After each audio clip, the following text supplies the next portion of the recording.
Breaking right now, a woman charged with intimidating a witness in the squeegee murder case. Her connection to the suspect's family confirmed by sources and the agency she's accused of impersonating to get private information. Seeking justice, the new action taken by the victim's family in the Adnan Syed case, and what could happen next. A young real estate investor gunned down in front of a property he was working to fix. Fox 45 News looks at what investigators have learned so far. Live from WBFF in Baltimore, this is Fox 45 News at 5. We're following breaking stories tonight in a city in crisis, a call for a new hearing in the Adnan Syed case. The claims from Hae Min Lee's family that their rights were violated. But first, new developments in the case surrounding the squeegee kid accused of shooting and killing a driver. Timothy Reynolds was shot to death at the intersection of Light and Conway in Baltimore's Inner Harbor. Fox 45's Mackenzie Frost has been investigating the details of the case and has new reporting about a person now facing charges in the case. Mackenzie? Yeah, Kai and Maxine, a woman is now facing felony witness intimidation charges for allegedly impersonating a Metro Crime Stoppers employee, and then, according to court documents, threatening a witness involved in that Timothy Reynolds murder case. And a source tells me the woman is also connected to the father of the squeegee kid facing those charges. The 15-year-old suspect facing first-degree murder charges for Tim Reynolds' death likely won't go to trial until next year. But in the meantime, these court documents obtained from the district courthouse outline what police say is how Twishay Tyler tried to intimidate a witness involved in the Reynolds case. The witness's name kept secret, but the court documents allege Tyler pretended to be someone from Metro Crime Stoppers, trying to reach the witness so the witness could get a reward money. When the witness hung up the phone, Tyler then used a fake number to text the witness. According to the court documents, Tyler then texted the witness saying, quote, "You didn't get no money," and wasn't left anonymous. "Didn't you learn the first time you got shot?" Police then found Tyler's home and the phone they say was used to make the calls and send the text message. Tyler was arrested and charged with felony witness intimidation on December 8th. Sources confirmed to Fox 45 News Tyler is the girlfriend of the squeegee kid suspect's dad. This photo on Tyler's public Facebook page from November 4th calls Tavon Scott Sr. her baby, wishing him a happy birthday. That's the same man seen here. Yes, he's a good kid. At a news conference with the defense attorney saying he's the squeegee kid suspect's father. Everybody make mistakes. Witness intimidation is what accomplices and associates resort to when the defendant is in big trouble. Dhruv Ignaraja, the attorney representing the Reynolds family as the criminal case plays out, says the witness intimidation felony charge is another reason why he agrees that the case should stay in the adult court system. The family is grateful to the detectives and the prosecutors that are working tirelessly to make sure that we do see justice in this case. Tyler is facing 2 different witness intimidation charges since the witness involved is connected to a felony case. Now, Tyler's preliminary hearing is scheduled for January. Live in Baltimore, Mackenzie Frost, Fox 45 News. Mackenzie, thank you. More breaking news in the Adnan Syed case. The victim's family is taking what they call their fight for justice to a Maryland appeals court and say the hearing that freed Syed should be redone. Fox 45's Keith Daniels has the very latest in Adnan Syed's legal saga. Keith? Well, Kai, prosecutors say it all came down to DNA evidence that was not Adnan Syed. So prosecutors dropped the murder charge against him. He was set free in October, but tonight the victim's family continuing their fight, saying they never were included in that decision. As a result, they say the victim's rights were violated, and that gives basis to their appeal. Now, Syed's case gained nationwide notoriety because of the Serial podcast. Syed was convicted of killing Hae Min Lee more than 20 years ago. A judge vacated his conviction in September, and he was released from prison. The family's attorney asked for the proceedings to be on hold, but again in October, prosecutors dropped murder charges against Syed. Steve Kelly, the family's attorney, says the process that led to the Syed's release, including giving the family less than 1 business day before the relevant hearing, violated the rights of the Lee family. They also say they take issue with the prosecutor's decision to free Syed based on that DNA evidence. The standard is not, I prosecutor don't like the result of what happened here, so I'm going to cancel it. This is a situation where this case has been litigated up to the highest court in Maryland, and the court ruled that there was sufficient evidence to support the conviction. So because of that, we need more than just trust me. Well, we reached out to the City State's Attorney Marilyn Mosby's office for comment on these latest developments. We're waiting to hear back. We're live tonight. Keith Daniels, Fox 45 News.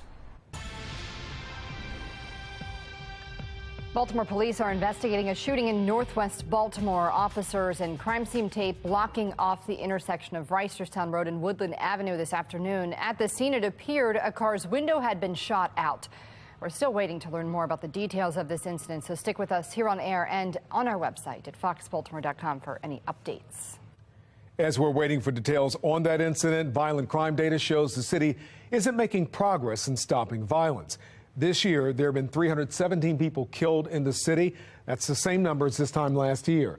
662 people have been shot and survived. That is 5 fewer than in 2021. Well, putting a face to one of those tragic numbers tonight, Baltimore police are investigating after a real estate investor was gunned down outside of one of his properties in North Baltimore. Alexa Ashbell spoke with friends of the victim and joins us live with the latest on the case. Alexa? Yes, Maxine, right now Baltimore police investigating what led up to this homicide. The department identifying the victim as Jaleel George, a 24-year-old real estate investor. Here, an online tribute to Jaleel George, a 24-year-old real estate investor. The energy, zest for life, and ambitious spirit friends say he possessed, captured in these photos. And in the backdrop, one of his latest projects.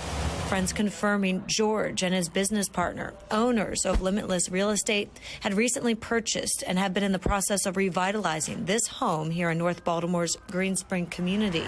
Tragedy striking just before 3 on Wednesday afternoon. Police confirmed George was shot at least twice in the alley behind his investment property in between Oswego Avenue and Loyola South. Why and what led up to the shooting, unclear. Neighbors reported hearing multiple gunshots, unfortunately saying they're not surprised by the crime. Online records show homicides are up 15% in the Northern District compared to this time last year. And in the Green Spring community where this homicide happened, there have been at least 75 crimes reported so far in 2022, the majority of which aggravated assaults, robberies, homicides, carjackings, and shootings. The murder of George, one of the latest crimes. Family and friends left heartbroken and with unanswered questions. Again, the Baltimore Police Department still investigating a motive. No suspect information has been released. Anyone with any information on this case is asked to call police. Reporting live in North Baltimore, Alexa Ashwell, Fox 45 News.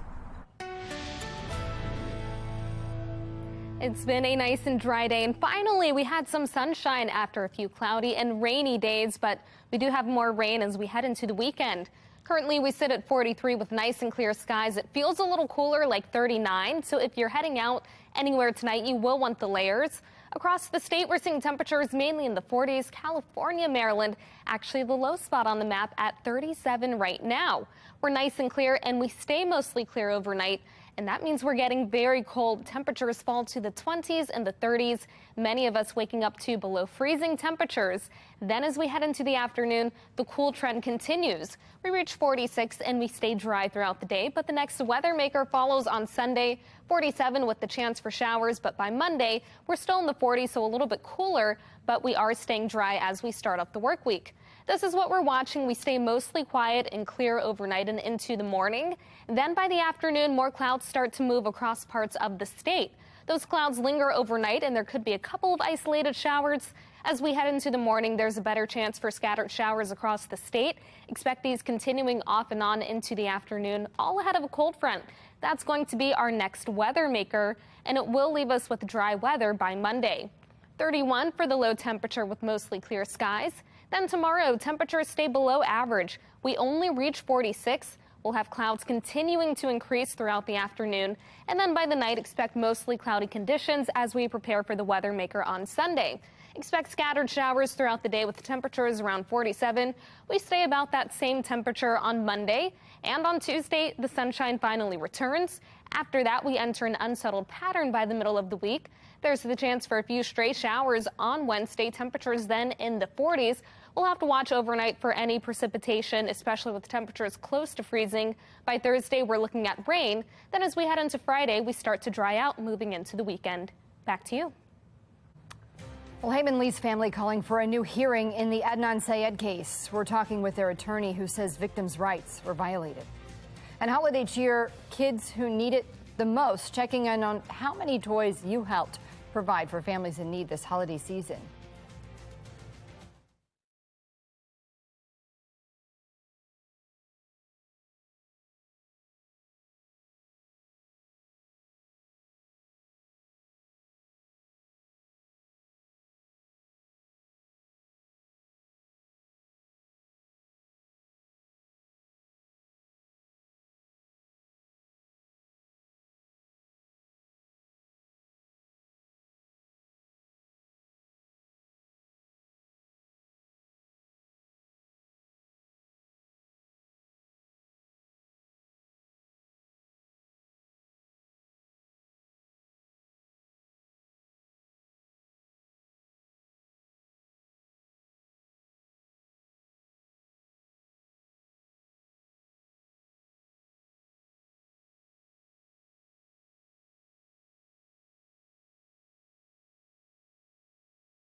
Well, bringing some holiday cheer to those who need it most this year. Shannon Lilly takes us to the Harley-Davidson of Baltimore, where your outpouring of support for Fox 45's annual Toys for Tots roll call is changing lives. Before the sun even rises, toy bins are filling up inside Harley-Davidson with the spirit of giving kicked into high gear. Every single year, I've just been taking birthday gifts and donating them instead of keeping them for myself. 15-year-old Kirsten Ricka starting the tradition at just 4 years old. I saw a kid who didn't really have as much as me on the TV, and that really made me feel something, and I was like, I have to do something about it. And she certainly did. Last year, raising nearly $2,000 for Toys for Tots. Her selflessness, a kindred spirit here Friday morning. The why is amazing. It's the children. It's why we've continued to do it. This is our 10th year. Tina Jarman with Harley-Davidson of Baltimore, hosting Fox 45 and the U.S. Marines once again and collecting as many toys as possible for kids in need. And yes, that includes all things wheels. It's bonding with friends. They're riding they're productive, they're doing fun things. That's a memory that they'll hold forever. And we just want those memories to be positive. And as the morning goes on, so does the generosity. We started off the morning with an empty 8-ton truck. Halfway through the morning, this is where we're at now. And the Marines tell me they expect to have it fully filled by the end of the day. I'm actually worried we don't have enough room. We have 2 trucks. A lot of people come together to contribute to this cause every year, and we're so thankful for it, and we're thankful for what everybody does to help us get this mission accomplished. And that mission he speaks of, continuing to bring people back year after year. For me, I keep coming back because I've heard stories of some friends who've had people whose Toys for Tots have helped personally, and seeing the faces on the families when they get these toys on the dispersal days means everything to me. A difference that these folks demonstrate we all can make, one donation at a time. Mission accomplished. Shannon Lilly, Fox 45 News. Well, we'd like to say thank you again to so many of you who helped to make this holiday a little brighter for local families in need. This year, we collected a grand total of 3,038 toys. The fate of a newly elected Harford County councilman in the hands of a judge now. The question, can he serve on the council while also working as a public school teacher? And how is Safe Streets money being spent? Pressing city leaders for answers on what's being done with your money.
New developments in the Adnan Syed case. Heyman Lee's family calling for a new hearing, claiming that their victims' rights were violated.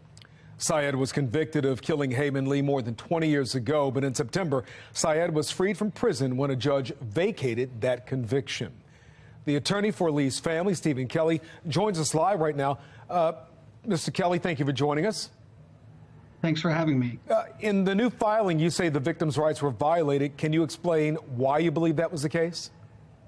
Sure, because the family was really shut out of this process from the beginning to the end. Victims' rights require that a crime victim has a right to meaningfully speak about their position on an issue. And here, we're talking about a 21-year-old first-degree murder conviction, and this family had no idea, still to this day, really has no idea what evidence supported letting him walk out of the courthouse a free man that day. It was done in secret. It was done, without their ability to give their position and intelligently speak on it. And it's something that obviously is central to their life. It's really, really important to them. And how is this new filing different than the actions that you've already taken? Well, this filing, could lead to the court issuing an actual remand to redo the case. So basically, what we're asking for and what we believe we're entitled to under Maryland law is the hearing needs to be redone. And Mr. Lee, the Lee family, have to be given the right to know what the evidence is, to challenge the evidence, and and not only the Lee family, but the people of Baltimore and people of Maryland deserve to know that as well. It shouldn't be done in secret. Transparency in this kind of a proceeding is important, and it benefits everybody, including Mr. Syed. Mr. Kelly, if Mr. Syed committed this crime, then some might argue there was sloppy police work on the part of the Baltimore City Police Department because this conviction wasn't solid. If he was never the person who did this at all, you could argue that the prosecution went after the wrong person. Where do you believe the truth resides here? I don't know. I mean, the only thing that my clients have to go on is 21 years of unified state actors, the Attorney General of the state of Maryland, even Ms. Mosby, but her predecessor saying this is a fair conviction, defending this conviction. And then finally, Maryland's highest court, the Maryland Supreme Court, as it will be called soon, affirm this conviction. So it's not enough for a prosecutor cannot just simply say, look, I disagree with the way this investigation was done, with the way this trial was done, and then just vacate the conviction because they feel like it. They can't do that. There are laws and procedures in place and ways that these things need to be done. And most importantly, in this case, the victims' rights need to be, respected. All right, Stephen Kelly, the attorney for Heyman Lee's family, thank you so much for joining us here tonight. Thanks for having me. Well, accountability and transparency surrounding funding for the Safe Streets program remains a struggle. Fox 45's Mackenzie Frost has been investigating the gun violence prevention program for over a year. The city has given millions of dollars to community-based organizations to run the 10 different Safe Streets locations. But how exactly that money is spent within those organizations seems to be unclear to many inside City Hall, even though some of the top leaders in Baltimore approve that allocation. From Sandtown to Cherry Hill, we've spent more than a year going around to all 10 Safe Streets locations, investigating the program Mayor Brandon Scott says is Baltimore's flagship violence prevention program, only usually to be met with silence. City Council President Nick Mosby seemingly unaware of how the organizations spend the money that the board he chairs doles out. Do you know how the CBOs spend the money? I don't understand the question. Do you know how the CBOs are spending the money that the city allocates to them in terms of who they're paying salaries to, how they're funding the training, who does the training? No, I do not. Shouldn't you? The council president telling me I needed to ask more specific questions. Well, I mean, we've been asking the city for over a year for these specific information, so if you have that information, I'd love to see it. Mosby then directing us to the mayor's office. The two CBOs that will operate all 10 locations next year, Catholic Charities and LifeBridge Health Center for Hope, not answering our questions Thursday about how they spend city tax dollars.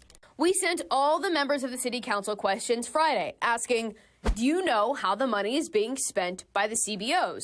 If so, please share the detailed explanations. And if not, doesn't the public have a right to know how their tax dollars are being spent? Does it concern you the CBOs have ignored a request to provide budget breakdowns? Will you compel the organizations to provide transparency?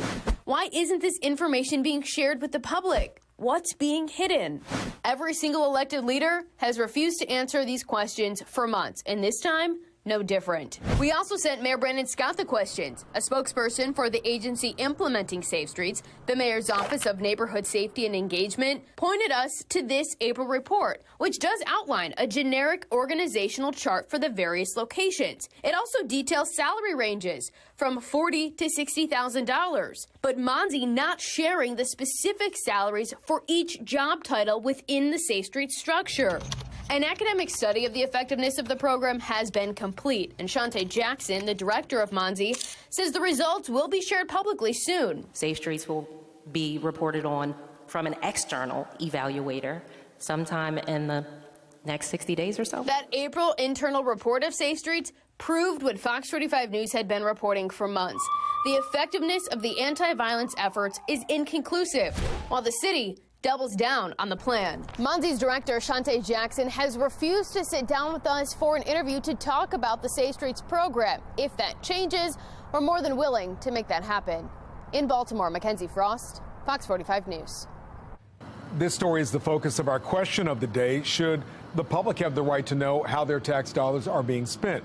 So far, 100% of you who voted say yes. You can make your voice heard by going to foxbaltimore.com/vote. Well, the fate of a newly elected Harford County councilman is now in the hands of a county judge. Today, Harford County's new executive filing a lawsuit against Jacob Bennett, who is fighting to keep his seat on the council and his job as a public school teacher. Fox 45's Rebecca Pryor has both sides of this controversy. Yeah, Republican County Executive Bob Castley says Bennett's day job as a public school teacher, it's a clear conflict of interest and it's a violation of the county's charter. However, Bennett, he's arguing that that's not true and that this is nothing more than petty politics. I have taken legal action. When I decided to run, I had reached out to legal counsel who assured me that I wasn't in violation of the charter being a public school teacher. Democrat Jacob Bennett's first week as a Harford County councilman off to a rocky start, while his colleagues were welcomed into office with a formal inaugural ceremony.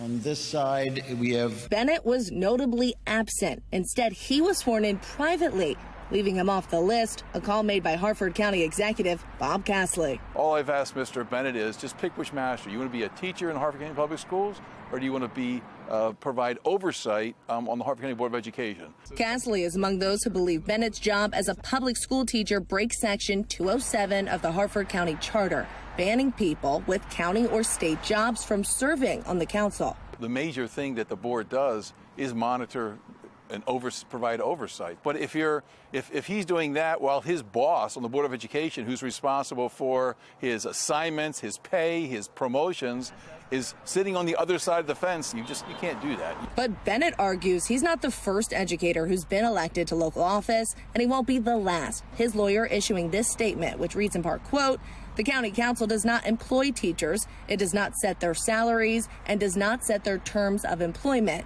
This is done by the school board. There is no legal reason at all why Jacob would be required to abandon his livelihood." We, as a body, are firm in our understanding that we are neither state employees or county employees, but employees of the Board of Education.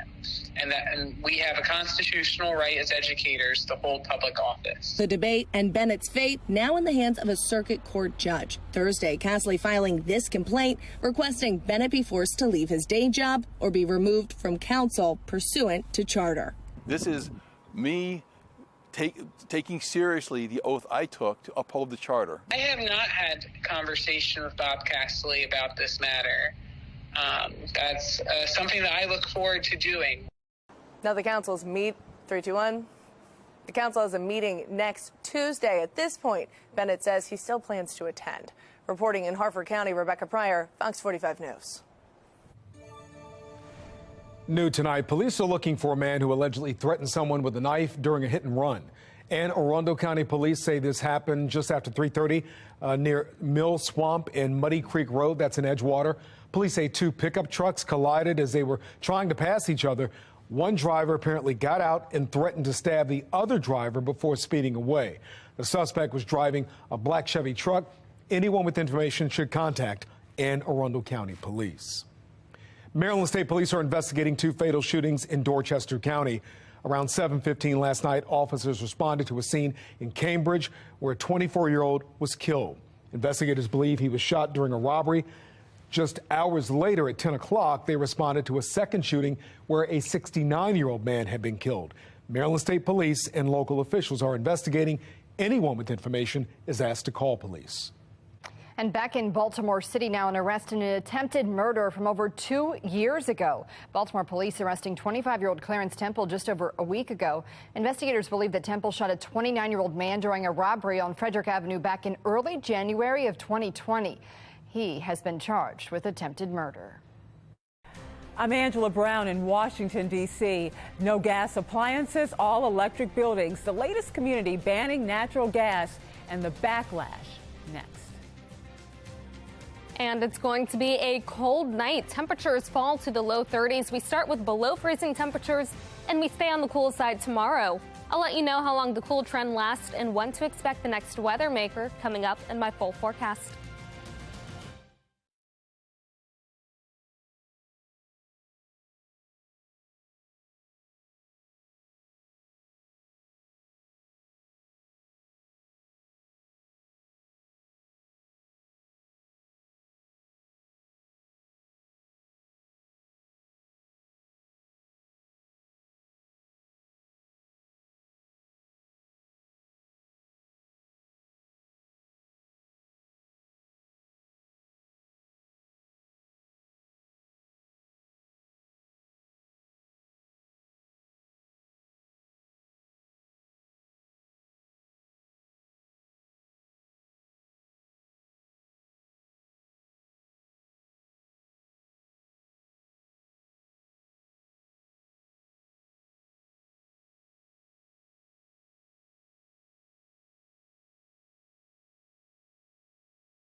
Making headlines right now, inflation seems to be slowing. It remains stubbornly high, however, in November.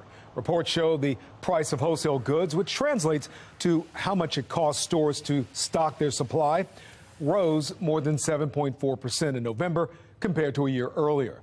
The higher than expected prices continue concerns about whether the Fed will be able to slow the pace of interest rate hikes. The Fed is scheduled to meet next week. Gas prices continue to drop going into the weekend. According to AAA, the cost of a regular gallon of gas is about $3.31 a gallon nationwide, down from $3.44 a week ago and $3.80 a month ago. In Maryland, the average cost to fill up is just above the national average at $3.33 a gallon.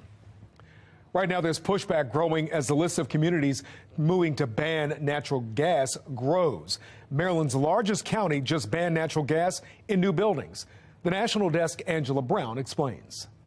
This is a major move. Montgomery County is huge, over 1 million people. This could become a blueprint for other counties in the country. Opponents, though, raising red flags about the power grid and scaring off new construction. 2026. Not soon enough for Montgomery County Council member Will Jawando. I actually think it can happen sooner than that. Jawando co-sponsoring this bill, passing unanimously, requiring new residential and commercial buildings in Montgomery County, Maryland, to be all electric, going into effect by the end of 2026. No natural gas. It's already happening in the private sector for folks who see that it's cheaper over the long term, but also safer and better for the environment. But not everyone agrees. Peter Van Doren from the Cato Institute lives in Montgomery County, analyzing the cost-benefit of banning natural gas. So if you're only eliminating at the margin in new construction, you're only eliminating pretty close to squat. According to the EPA, commercial and residential emissions made up 13% of total U.S. emissions in 2020. Instead of banning natural gas at home, Van Doren says, look overseas. The coal-fired units in China and India, they've got to go. Major cities like San Francisco, New York passing similar laws. But the Natural Resources Defense Council says 21 states are doing the opposite, adopting preemptive laws prohibiting banning natural gas. If we want our world to be here for our children and grandchildren, we have to cut our carbon emissions. As for Montgomery County, time is ticking. By the end of 2026, Jawando says Montgomery County will have to pass regulations for all electric building standards for new construction. In Washington, D.C., I'm Angela Brown. It was a pretty nice start to the weekend. We had plenty of sunshine, but the clouds are returning for the rest of the weekend, and there's even the chance for rain. Tonight, however, we stay nice and dry. We've got clear skies over Towson, and temperatures sit at 43. It feels like it's 39, so we're dealing with a slight wind chill. You will want the layers if you're heading out tonight. Across the state, we're seeing the 30s and the 40s with clear skies all around. And compared to just 24 hours ago, we're all seeing cooler temperatures. Here in Baltimore, we're about 10 degrees cooler, and this cool trend is going to last all weekend long. First overnight, our temperatures drop to the 20s and the 30s. We'll start with below freezing temperatures, then we only reach the 40s by the afternoon. As we head into Sunday, the next weather maker arrives, leading to showers. Then as we move into next week, we'll have multiple chances for rain as we deal with an unsettled pattern. Overnight, though, we stay quiet with mostly clear skies, and we'll wake up to plenty of sunshine in the morning. But by the afternoon, more clouds arrive, and these linger overnight. There could be a few stray showers, but rain chances do pick up after sunrise. This is all ahead of the next cold front. That'll be our next weather maker. So if you have any plans to be outside on Sunday, you will need the layers and possibly the rain gear, but we're not expecting a washout. These showers will be off and on into the afternoon, and then by the night we start to dry out. 31 for the low temperature with mostly clear skies. Then tomorrow, those clouds gradually increase as high temperatures reach the mid-40s. We'll stay dry for most of the night. Then early Sunday, the showers arrive ahead of the cold front. 47 for the high temperature. These showers last off and on, but behind the cold front, we stay nice and dry as we head into Monday. 47. We're looking at plenty of sunshine on Tuesday. Temperatures again around 47, but after that, we begin an unsettled pattern.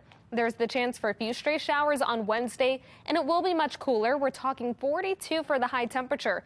There's the chance for precipitation overnight, and we'll have to watch to see just exactly what we get. It depends on how low our temperatures get. By Thursday afternoon, though, we're talking rain and temperatures around 47. As we head into the weekend, though, we start to dry out. Temperatures will be in the lower 40s. Back to you. Thank you, Jasmine. Coming up on Fox 45 News at 6 o'clock tonight, breaking news. A Baltimore County teacher has been arrested on child pornography charges. The breaking details coming into our newsroom.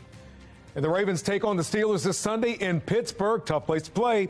And they may be doing so without their former MVP. An update on Lamar Jackson's status ahead on Sports Unlimited.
For the third day in a row, Lamar Jackson did not practice due to a knee injury suffered in Sunday's win over the Broncos. He's been listed as doubtful for this Sunday's game against the Pittsburgh Steelers. Welcome into Sports Unlimited as the Ravens continue to monitor Jackson's knee on a week-to-week basis. John Harbaugh says that Tyler Huntley, known by his teammates as Snoop, will likely be the one to get the start. While it would be the first start of Huntley's 2022 campaign, it would not be the first start of his career. Huntley started in place of Jackson last year multiple times due to injury and illness. In the backup QB, he got a ton of valuable experience in the process. More games added to my play, I guess. I feel like it more reps, more confident that a person feels. So I think that plays a lot into it too. Yeah, that means a lot that my teammates and my coaches trust in me. I just want to be that guy that they could trust on and continue to be that guy.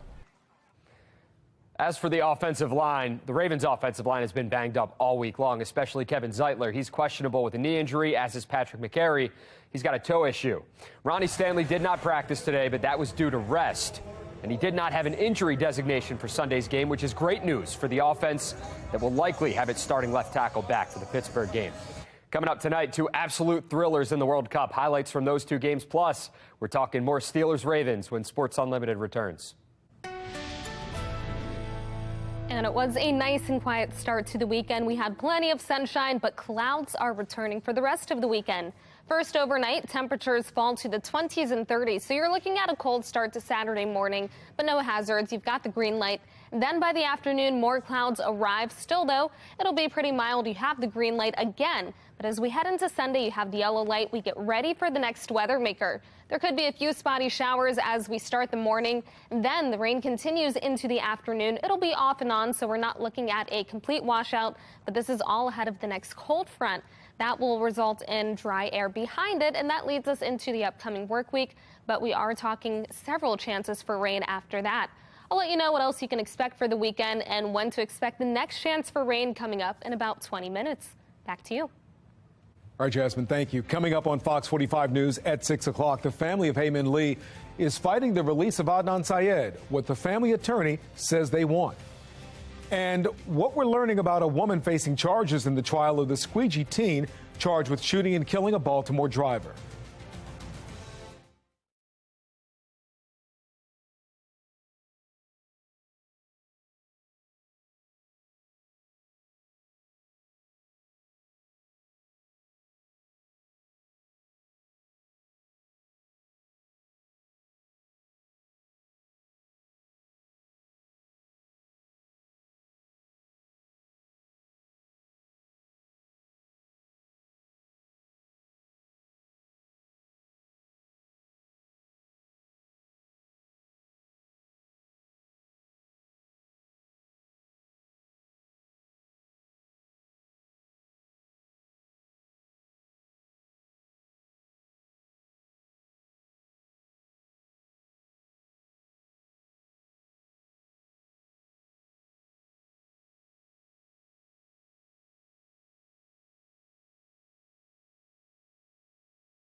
Breaking news, a Baltimore County teacher has been arrested on child pornography charges. The breaking details coming into our newsroom.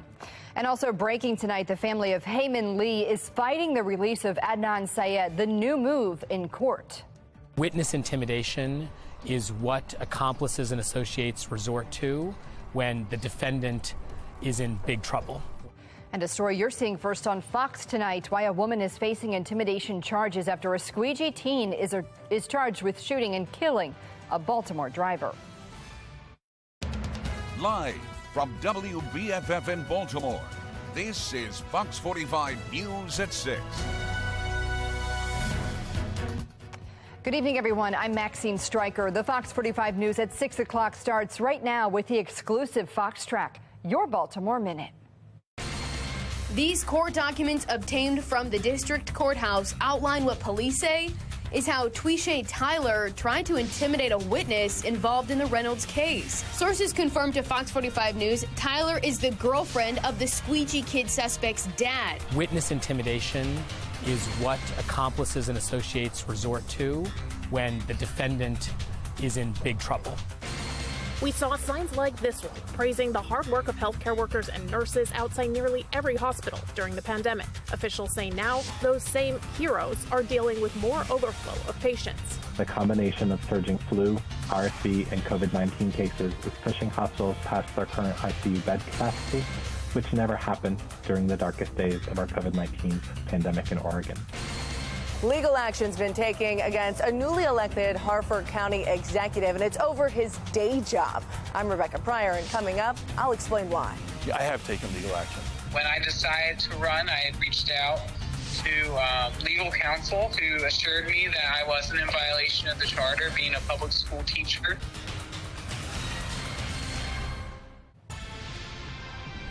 We have exclusive new developments in the Tim Reynolds case. He's the Baltimore driver police say a 15-year-old squeegee kid shot and killed this summer.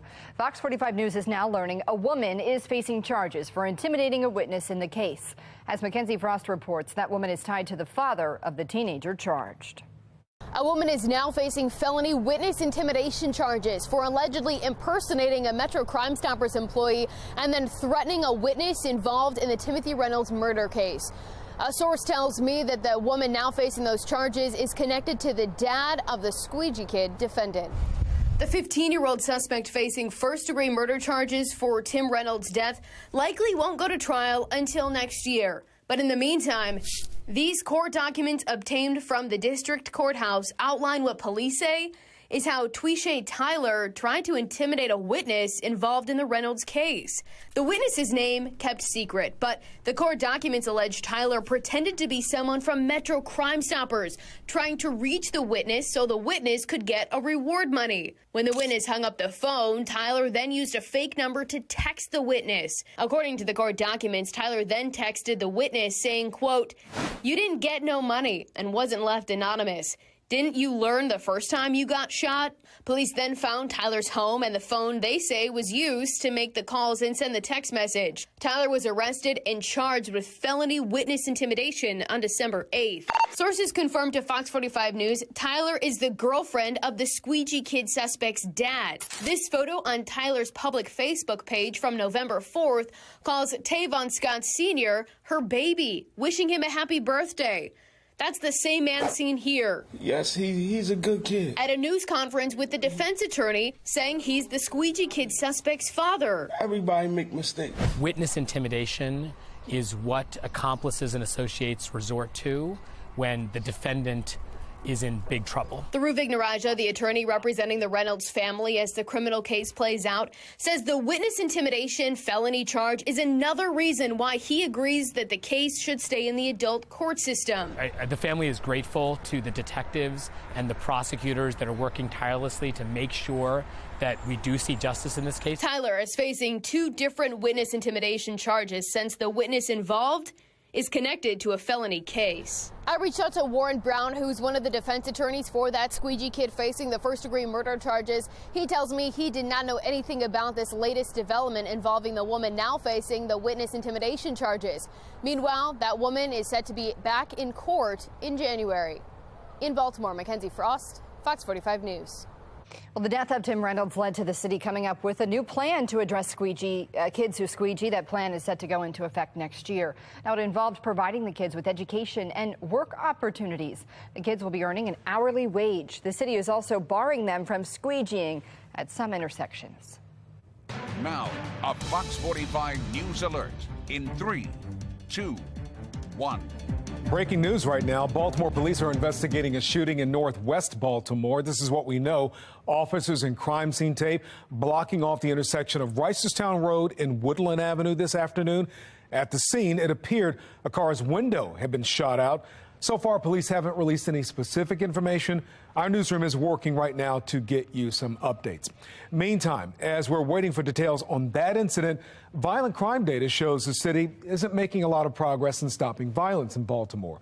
In fact, this year, there have been 317 people killed in the city. That is the same number as this time last year.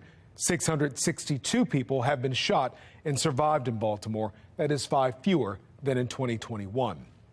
Now, in the new year, the city will be expanding its flagship crime fighting strategy.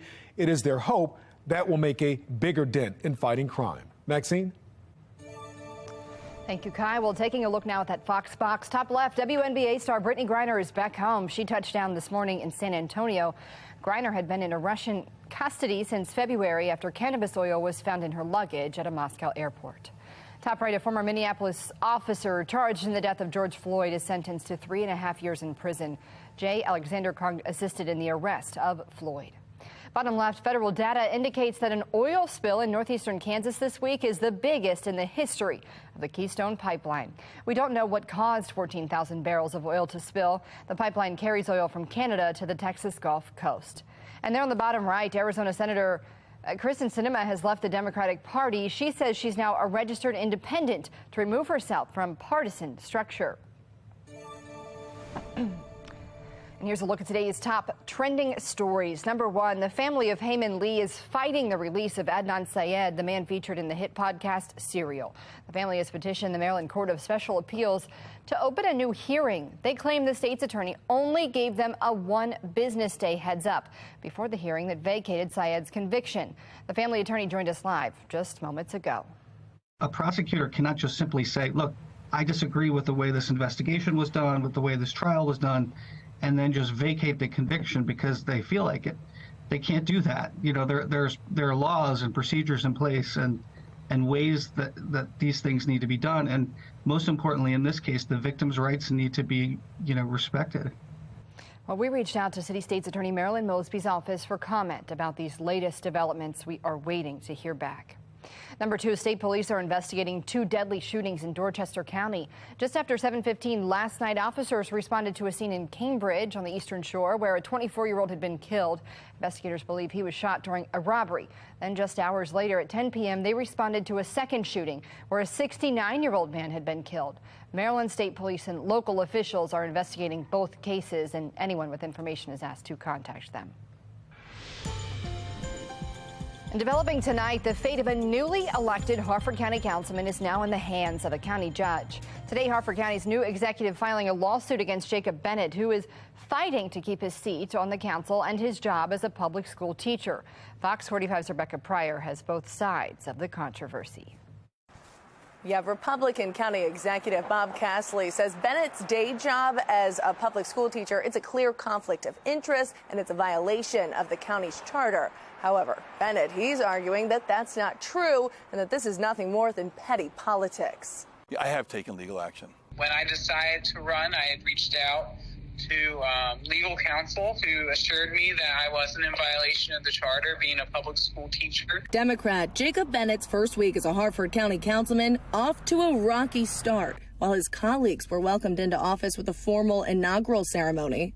On this side, we have Bennett was notably absent. Instead, he was sworn in privately, leaving him off the list, a call made by Harford County Executive Bob Castley. All I've asked Mr. Bennett is just pick which master. You want to be a teacher in Harford County Public Schools, or do you want to be provide oversight on the Harford County Board of Education? Castley is among those who believe Bennett's job as a public school teacher breaks Section 207 of the Harford County Charter, banning people with county or state jobs from serving on the council. The major thing that the board does is monitor provide oversight. But if he's doing that while his boss on the Board of Education, who's responsible for his assignments, his pay, his promotions, is sitting on the other side of the fence, you can't do that. But Bennett argues he's not the first educator who's been elected to local office, and he won't be the last. His lawyer issuing this statement, which reads in part, quote, "The county council does not employ teachers, it does not set their salaries, and does not set their terms of employment.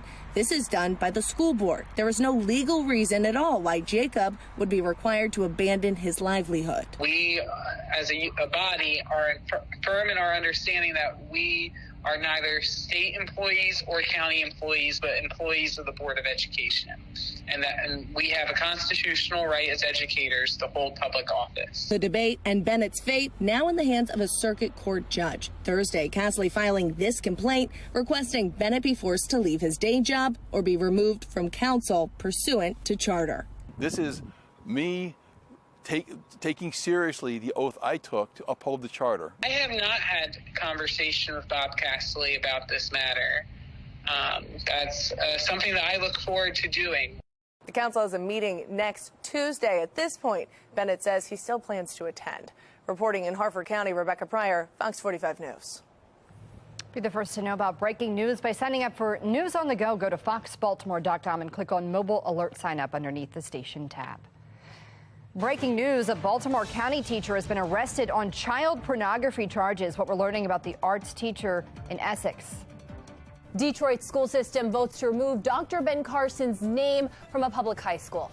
I'm Kayla Gaskins in Washington with reaction from Dr. Carson and what motivated the change. And right now it is cool and cold with temperatures in the 40s, but we're looking at below freezing numbers overnight. I'll let you know what to expect for the rest of the weekend and when the next weather maker arrives coming up in my full forecast. Fox 45 News, winner of 17 2022 Regional Emmy Awards, more than all other Baltimore news stations combined.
Now, a Fox 45 News Alert in 3, 2, 1.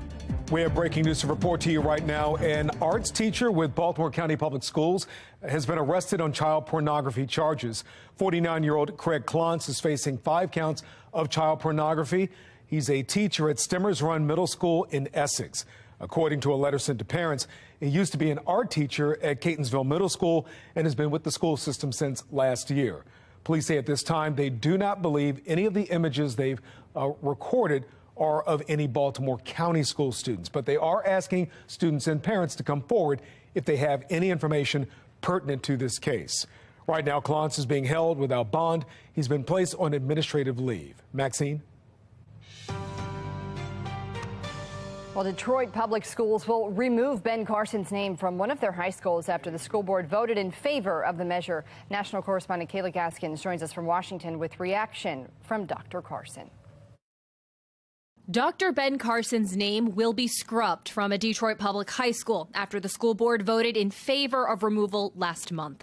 The move came after 80% of the 1,500 people surveyed said they supported the change. Did this move surprise you? No, not at all. Cancel culture is alive and well. It's infiltrating, political correctness, wokeness, cancel culture. This is going to destroy us as a nation if we don't get a grip on it. Do you consider yourself a victim of cancel culture? I certainly have been, but I don't consider myself a victim of anything. Born into poverty and raised in a single-mother household, Carson went from inner-city Detroit to Yale University, becoming one of the most influential pediatric neurosurgeons of a generation. Alex Coffey worked as an advisor for Dr. Carson for 4 years. Impeccable morals, impeccable character. Think about the students that are at that school, certainly somebody that they can look up to, that they can try to emulate.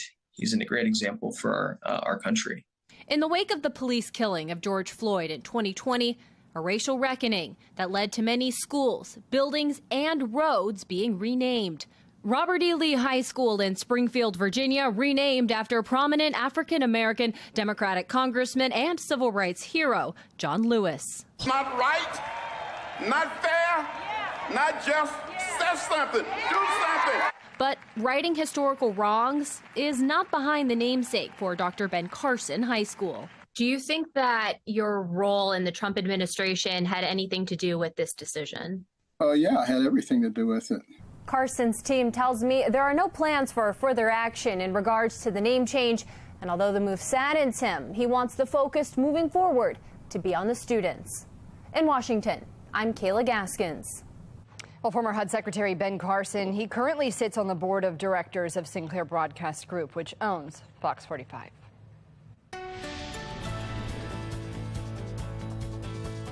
Right now, you're taking a look over the harbor and over Towson. It is nice and quiet over both areas. We have clear skies and dry weather, but on the HD radar, you can see a little rain. Our next weather maker is on the way, and that could impact your plans later this weekend.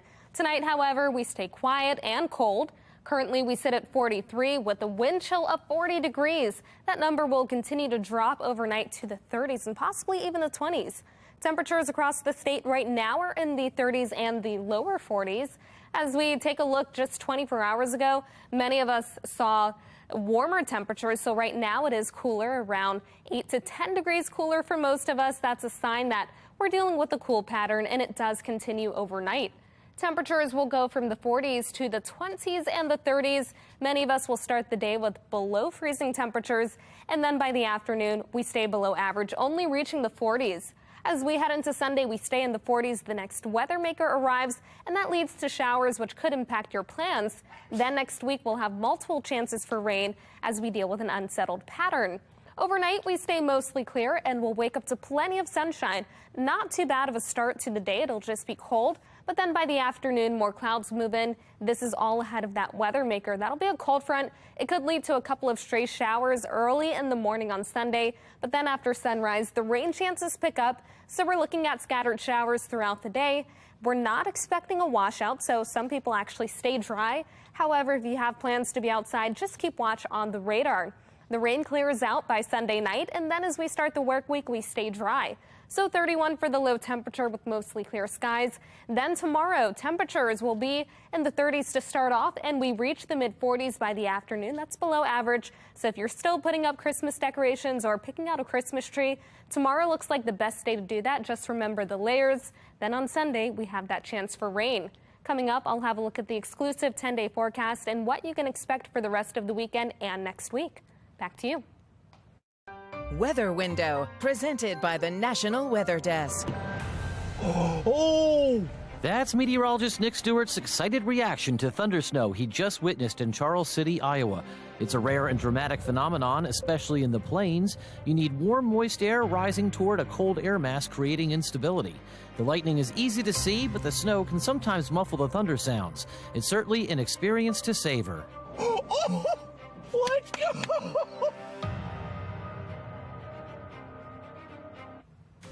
Hospital beds around the county filling up as a concerning combination of COVID, RSV, and the flu continue to strain resources. We take you to Oregon, where 95% of beds around the state are at capacity.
The U.S. is experiencing high hospitalization rates due to a so-called triple-demic. According to the Department of Health and Human Services, more than 80% of U.S. hospital beds are taken.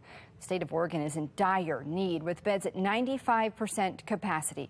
Christina Giardinelli with our Sinclair sister station in Portland brings us there.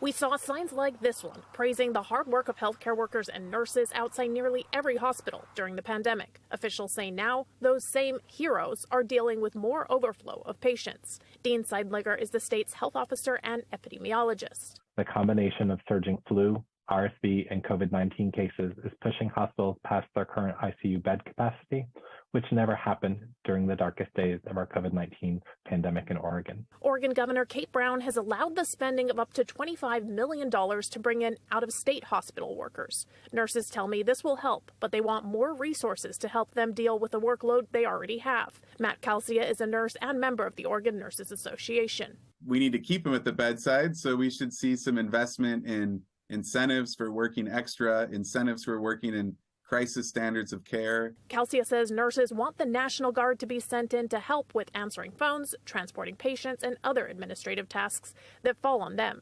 During a press conference, multiple reporters asked Seidlinger why that isn't happening. There's a lot involved in bringing up the National Guard. Those National Guard members, most of them have full-time jobs, and so often we're pulling them away from those other jobs which are critically needed during this time.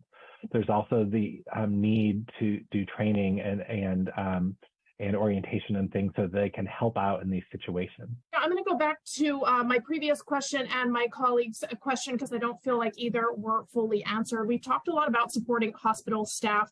Again, there has been no talk about supporting nurses. This is just as much, from what I understand, a staffing issue as it is a healthcare crisis. What is being done to make sure we're not losing more nurses, we're not losing more staff? Why are we not sending in the National Guard if we did so during COVID? And you're saying this is a worse situation than COVID. Thank you for that question. Like I said, right now, what we need is, more licensed and trained individuals. In the meantime, nurses say they could use that help more now than during the pandemic. Seidlinger didn't say why this situation calls for specialized staffing more so now than during the pandemic. Well, earlier this week, Montgomery County, they warned residents that their hospital beds are filling up and patients should only come to the hospital in the case of an emergency. In October, Governor Hogan put in place a number of measures to help Maryland hospitals respond to this triple-demic. It's been a nice and quiet start to the weekend, and overnight it gets cold with temperatures falling to the 20s and 30s. Tomorrow looks pretty quiet, too. Temperatures reach the 46 and clouds gradually increase through the afternoon. Then we're looking at 47 on Sunday with the chance for showers. That's all ahead of a cold front, but starting off the work week, we stay dry on Monday and again on Tuesday. Then we begin an unsettled pattern. 42 on Wednesday with a few spotty showers. Then it gets a little rainy on Thursday, 47 for the temperature. However, as we head into the weekend, we do gradually start to dry out and cool down. Temperatures will be in the low to mid 40s. Maxine? An outpouring of support for Fox 45's annual Toys for Tots roll call. This was the scene earlier today at Harley-Davidson of Baltimore. Every year, the goal is to collect as many toys as possible for kids in need as we celebrate the holiday season. We met a 15-year-old who joined the tradition at just 4 years old. She told us every year she donates her birthday gifts towards the cause. I saw a kid who didn't really have as much as me on the TV, and that really made me feel something, and I was like, I have to do something about it. She did. Last year, she raised nearly $2,000. So far this year, we've collected a grand total of 3,038 toys. So if you're looking for fun ways to celebrate the holiday, you can scan the QR code right there on your screen. It'll take you to our website, foxbaltimore.com, with all the latest information on where to find festivals, tree lighting, Santa, and so much more. That's all for Fox 45 News at 6. Family Feud is next. We'll see you again tonight at 10. Have a great night.